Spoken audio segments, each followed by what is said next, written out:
अबरार का कितना बड़ा दर्जा है। अबरार नेक लोग हैं, लेकिन वो मुकर्रबीन का मुकाबला नहीं कर सकते। इन्नल अबरार लफ़ी नईम अलल अराइकी यंजुरून तारिफ़ु फ़ी वुजूहिहिम नज़रतन नईम युस्क़ौन मिन रहीक़िम मख़्तूम ख़ितामुहु मिस्क व फ़ी ज़ालिका फ़लयतनाफ़सिल मुतनाफ़िसून। कितनी तारीफ़, कितनी बातें अबरार के लिए आई। अबरार नेकोकार लोगों को कहते हैं, नेक लोग।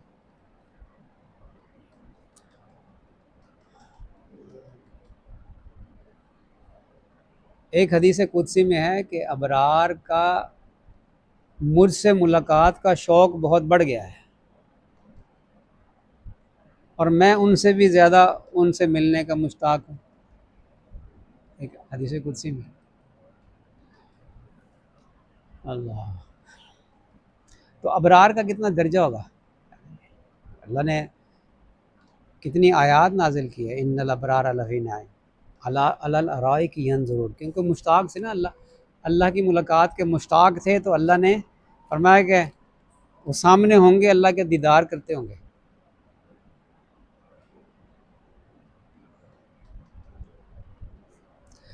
अच्छा, इसके बावजूद जो अल्लाह ने मुकर्रबीन के लिए फरमाया ना, वो फरमाया कि मुकर्रबीन अल्लाह ताला के सामने होंगे। क़यामत के दिन अस्हाबुल यमीन दाएं तरफ होंगे, ये अबरार होंगे, और अस्हाबुल शिमाल बाएं तरफ होंगे, ये लोग जहन्नमी होंगे, और मुकर्रबीन सामने होंगे। मुकर्रबीन का आला दर्जा है, आला मकाम मुकर्रबीन का। हज़रत मुजद्दिद अल-फ़िसानी रहमतुल्लाह अलैह ने इस पर बड़ी तफसील से लिखा है। इसकी तफसील भी आएगी इंशाल्लाह, डायरी में जो लिखी जा रही है ना बात, ये बात भी आएगी। अच्छा, मुकर्रबीन और अबरार में क्या फ़र्क है।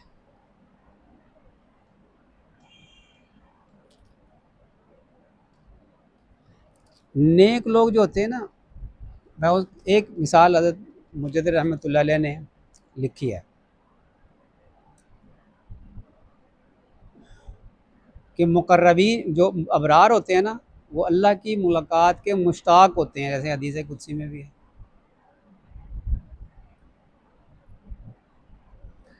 अच्छा, मुश्ताक इंसान किस चीज़ का होता है, शौक़ किस चीज़ का होता है, जो चीज़ मिली ना हो, है ना।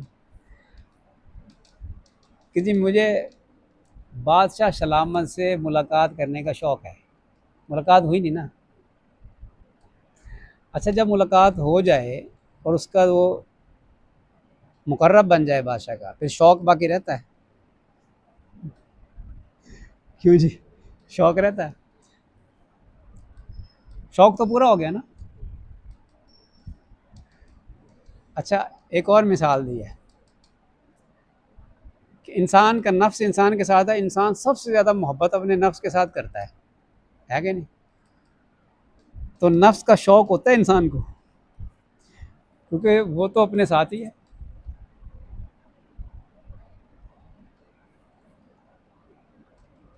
तो फरमाते हैं कि जो मुकर्रबीन होते हैं ना, उनको हुजूरी हासिल होती है। जब हुजूरी हासिल हो गई ना, शौक़ ख़त्म। इसलिए वो इस्तिलाह समझ में नहीं आएगी। जब वहाँ से वहाँ आप पढ़ेंगे ना, मुजद्दिद रहमतुल्लाह अलैह का मकतूब पढ़ेंगे ना, हमारी वजाहत के बगैर, तो आप कहेंगे ये क्या बात लिखी है कि मुकर्रबीन में शौक़ नहीं होता और अबरार में शौक़ होता है।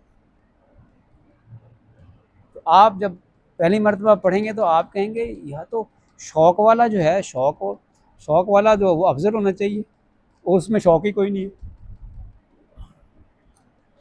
तो यहाँ शौक़ का मतलब समझना चाहिए। इसलिए इस्तिलाहात जब तक समझ में ना आए, तो हज़रत इमाम रब्बानी मुजद्दिद अल-फ़िसानी रहमतुल्लाह अलैह के मकतूबात समझ में नहीं आते। अच्छा, उन्होंने एक और बात फरमाई, ये बात भी जो हज़रात डायरी पढ़ रहे हैं ना, उनको समझ में आएगी।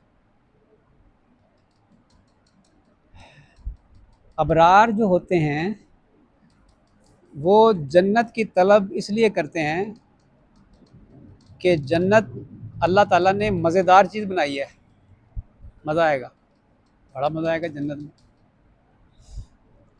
और जहन्नम से इसलिए डरते हैं कि जहन्नम तकलीफ़ की जगह है, अल्लाह ताला ने अज़ाब की जगह बनाई है, अज़ाब का मकाम है, बड़ा अज़ाब होगा, बड़ी तकलीफ़ होगी।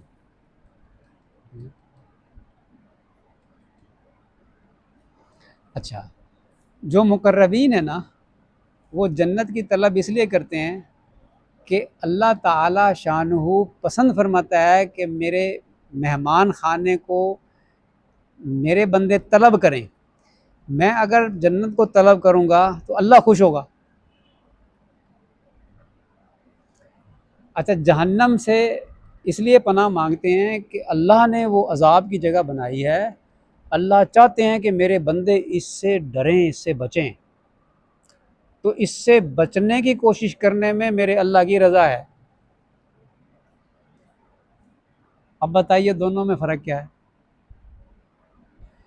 अबरार ने तो अपने नफ्स को बीच में डाला और मुकर्रबीन ने अपने नफ्स की नफ़ी की, अपने नफ्स को बीच में से निकाला, अल्लाह की रज़ा को चाहा।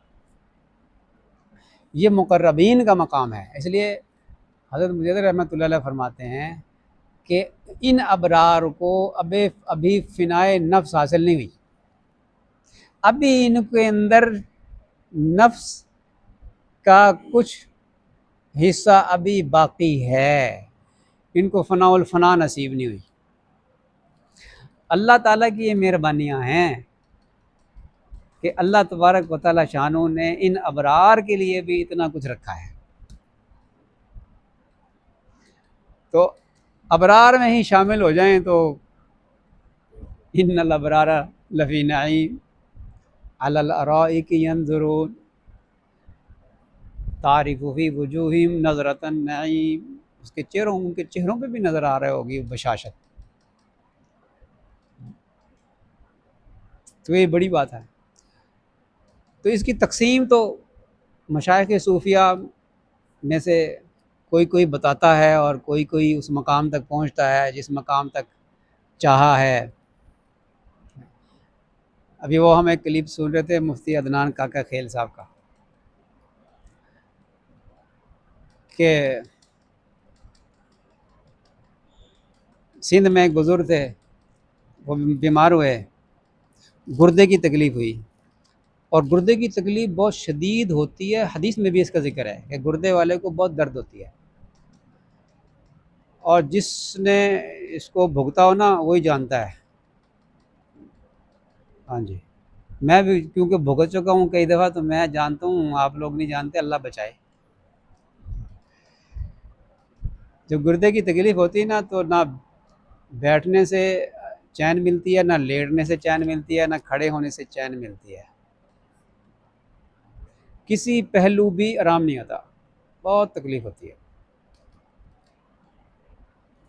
तो उन बुज़ुर्गों को गुर्दे की तकलीफ़ हुई तो वो शेर पढ़ रहे थे, हाय हाय भी कर रहे हो, शेर भी पढ़ रहे। लुत्फ़ सज्जन दम बदम, उन्होंने तो महर सज्जन कहा ना। ये शेर जो है ना, हमने शुरू से जो याद किया वो ये है, लुत्फ़ सज्जन दम बदम, कहर सज्जन गाह गा, ई भी सज्जन वाह वाह, ऊँ भी सज्जन वाह वाह। तो अल्लाह तबारक व तआला शानू से लुत्फ़ व करम का मामला तो दम बदम होता है, और कहर कभी कभी होता है। तो इनामात देता है, ज़्यादा देता है, और जो तकलीफ़ देता है वो इतनी ज़्यादा नहीं देता है। वो भी महबूब की तरफ से है, वो भी महबूब की तरफ से है। हज़रत मुजद्दिद रहमतुल्लाह अलैह फरमाते हैं कि मुक़र्रबीन की सिफ़ात में से है कि कि इनाम और आलाम उसके लिए बराबर हो जाते हैं। तकलीफ़ में लोट पोट भी हो रहे हैं और कह रहे हैं ये भी सज्जन की तरफ से है। और अल्लाह तबारक व तआला शानू का बंदे की तरबियत का और तज़किये के दो अंदाज़ हैं। एक जो है वो जमाली है और एक जलाली है, ठीक है ना। और ये दरवेश तो ये समझता है कि जमाली से तो तस्फिया कल्ब होता है और जलाली से तज़किया नफ्स होता है। अल्लाह बेहतर जानता है, दोनों में फ़र्क है। क्या फ़र्क है, ज़रा डायरी में दोबारा जाके पढ़ना, तस्फिया कल्ब और तज़किया नफ्स में। इसको बार बार पढ़ेंगे तो बातें ज़हन नशीन होंगी और फिर बातें समझ में आया करेंगी। इल्म की हद तक तो हो ना, ताकि शौक़ पैदा हो।